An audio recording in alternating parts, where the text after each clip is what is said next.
Hello, I'm Sylvia Gallegos, and I'm the County Public Arts Administrator, and it brings me great delight to show you one of our latest commissions by Ivan de Pena.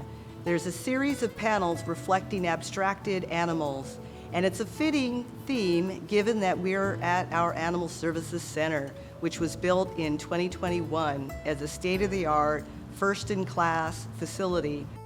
Every piece you see here is of one of the animals that lives here. It's a double-edged sword in the sense that there's some people that are coming here with some pretty traumatic moments. They're, losing a loved pet and or leaving with, one of the happiest moments in their life. So it really hits both sides of the spectrum in that sense of emotion.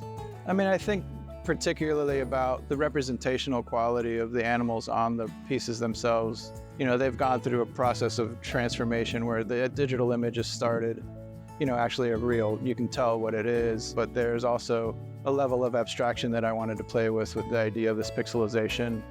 The further away you are from it, the more it makes out, because the closer you get to it, the more abstracted it becomes, and you can pick up on the smaller details. It's been phenomenal working with everyone here, from the general contractor stay, construction, and the nutrition, and we've had phenomenal partners all throughout the community, but in particular, the county has been phenomenal at supporting us all the way through this. At a very simple elementary level, it takes art outside of the museum walls and outside of the gallery, and it doesn't have a barrier, so to speak, so the public gets to immediately access it. Public art is a beautiful, thoughtful investment that really allows people to have a sense of place.